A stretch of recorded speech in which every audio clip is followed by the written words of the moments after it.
Hot Fuzz is an action comedy film released in the year 2007.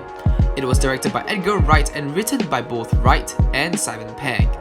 This film stars Pegg and Nick Frost as Nicholas Angel and PC Danny Bergman. Both of them also starred in Shaun of the Dead, which won Bram Stoker Award for Best Screenplay. Hot Fuzz is about a story of an overachieving officer of the London Metropolitan Police Service. He was forced to move to a small village in Sandford, Gloucestershire, because of his excellence in performance that makes the rest of the police officers look bad.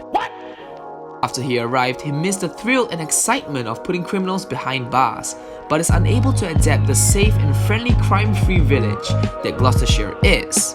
Or is it? He soon realizes that everything is not what it seems after several murder crime scenes. He suspects that every one of these murders are actually connected.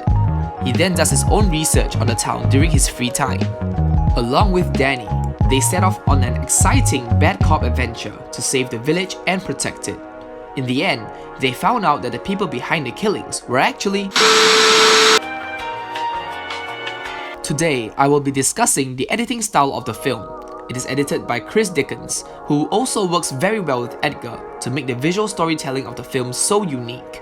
I will then cover the sounds used and how it works hand in hand with the editing of Chris. My research will be based off of two scenes, the move to Sandford and the merchant death scene. This is because both of these scenes are short and simple, yet are able to convey so much information. First up, the move to Sandford. What I like about this scene is that it is not as boring as the other location transition scenes. How can you shoot a person traveling from one location to the other without making it boring? The answer is definitely not panning from left to right, showing vehicles passing by, and showing obvious landmarks and street signs, or a generic wide shot of the city while adding upbeat music so the viewers don't get bored. No, there is actually a lot of visual storytelling in this scene, so let's break it down. It starts off with him holding a plant waiting for his ride, which actually plays a comedic significance in the film, by the way. Edgar wanted to show a boring ride in a train, so instead of doing this, he did this. Nicholas, Frank again. One other thing about your cottage, it's not ready.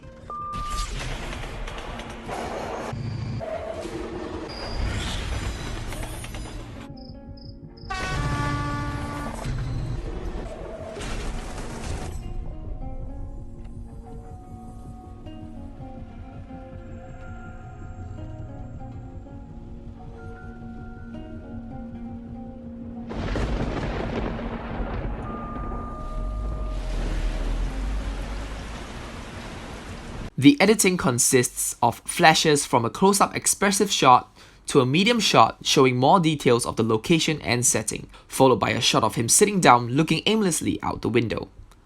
The two taxi shots also tells you his destination is complete. From this taxi headlight to this taxi headlight, it simply shows that he is in a foreign country.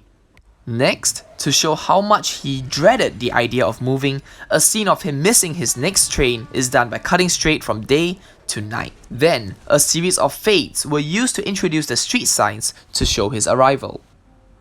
Okay, now on to the next scene, the merchant death scene. Nicholas and Danny was sending a merchant to his home. They then proceeded to Danny's house for another beer, when the merchant will then be murdered in his own bathroom. To introduce the murderer, loud repeated jump scare sounds were used in rhythm, with the jump cuts getting closer and closer to the murderer. Another transition from the merchant's house back to Nick and Dan was the use of masking. The murderer walks in front of the camera in order to transition to the next location.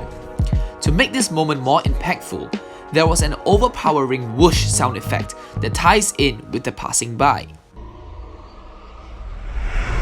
The film was intending to show that while Nick and Dan were enjoying their beer, the merchant is getting murdered while drinking his last beer. So, how do we make it more visually appealing while trying to tie them together? Instead of cutting to the next location, Edgar and Chris actually used match cuts to create a visual retention. This scene used in the action of the merchant getting knocked over while Nicholas is falling on the couch to rest. The sounds also tie in with the actions acted out in the film. Next, The murderer wanted to stage the crime, hence he prepared a full-course meal in the middle of the night. In an attempt to making it seem like an explosion, a series of quick and rhythmic cuts were used. The sounds used were quick and snappy, like a can of beans opening, the bacon slices sizzling, and the turning on of the stove, which if you listen closely, you can hear that all 3 stove knobs, when turned on, gives off a different sound. Lastly, the explosion was presented by Danny pressing on the remote for his television, and boom! This film is studied and analysed by many film students today because of the unique editing style and amazing cinematography. This still remains as one of the best action comedy films I've watched because not only do I appreciate the humor, but the movie itself contains many scenes which were very well executed. I have only discussed 2 of the many popular scenes Edgar Wright is known for. His style will remain very distinct to anyone who is familiar with his work. Till next time, peace.